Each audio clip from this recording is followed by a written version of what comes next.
आज हम बात कर रहे थे गेम्स के हवाले से और आज यानी कि 9 सितंबर को वर्ल्ड सुडाकू डे सेलिब्रेट किया जाता है और इस हवाले से हम बात कर रहे थे। ये बहुत इंटरेस्टिंग सी गेम है।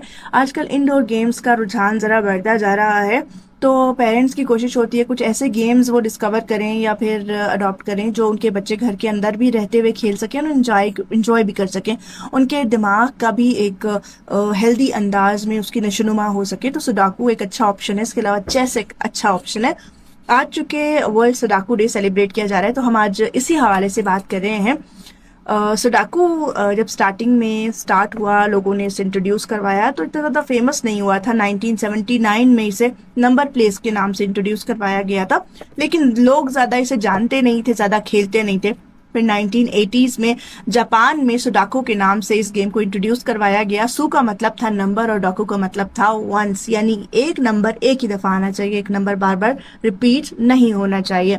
फिर उसके बाद 2004 में लंदन टाइम्स ने इस गेम को पब्लिश किया और उसके पब्लिश होने के वक्त और उसके बाद दुनिया भर में इस गेम को खेला जाने लगा, मकबूलियत मिलने लगी और लोगों ने इसे बहुत शौक से खेलना शुरू कर दिया और लोगों को इसका क्रेज़ हो गया था कि लोग अपने बहुत इंपॉर्टेंट काम छोड़कर इस गेम को खेलना पसंद करते थे। तो डिफरेंट न्यूज़पेपर्स ने भी इस गेम को अपने न्यूज़पेपर में शाया करना शुरू कर दिया और छोटा सा एक पोर्शन रखा गया जिसमें सुडाकू का गेम वो पब्लिश किया करते थे।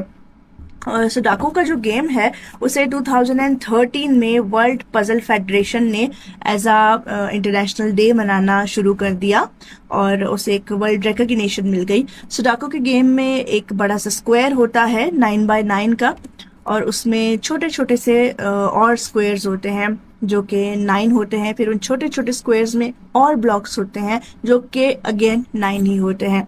जो सबसे छोटा सुडाकू का एक बॉक्स होता है वो 3x3 का होता है और जो सबसे बड़ा रिकॉर्ड किया गया वो 25x25 का रिकॉर्ड किया गया। बट जो यूजुअली ऑब्जर्व किया गया है वो 9x9 का एक सुडाकू का गेम होता है जिसका स्क्वायर होता है, उसे लोग खेलते हैं। इसके जो जनरल रूल्स होते हैं वो ये होते हैं, 1 से लेकर 9 तक नंबर्स होते हैं जो कि ऊपर से नीचे या फिर दाएं से बाएं फिक्स करने होते हैं। एक स्क्वायर के अंदर जो कि 3x3 का होता है उसके अंदर एक नंबर बार बार नहीं आना चाहिए। वर्टिकली या हॉरिजॉन्टली उस लाइन में 1 से लेकर 9 तक नंबर्स होने चाहिए, मगर अगेन वो रिपीट नहीं होने चाहिए। और ये गेम तब कंप्लीट होता है जब तमाम बॉक्सेस फिल हो जाते हैं और एक नंबर बार बार रिपीट नहीं होता। अक्सर इस तरह का गेम लोग बहुत जल्दी खेल लेते हैं जिनके मेंटल एबिलिटीज़ बहुत अच्छी होती हैं, इसमें मैथ्स का कोई काम नहीं होता, बट ये एक मजबूत जहन और लॉजिकल माइंड की निशानदेही करता है। और कहा यह जाता है जैसे डायमेंशिया और अल्जाइमर जैसे मरीज होते हैं या फिर इस तरह की बीमारियां होती हैं, वो लोग जो सुडाकू खेलना पसंद करते हैं उनका दिमाग इतना अच्छा काम करता है कि उन्हें याददाश्त की इन बीमारियों को फेस नहीं करना पड़ता अपनी लाइफ में और उनकी याददाश्त मजबूत होती है, उन्हें चीज़ें ज़्यादा अच्छी याद रहती हैं, वो ज़्यादा अच्छा सोच सकते हैं। इसलिए सुडाकू दिमाग पे बहुत अच्छा असर रखता है। ये कुछ इसके बेनिफिट्स हैं। और मार्च 2006 में वर्ल्ड सुडाकू चैंपियनशिप करवाना स्टार्ट कर दी गई थी।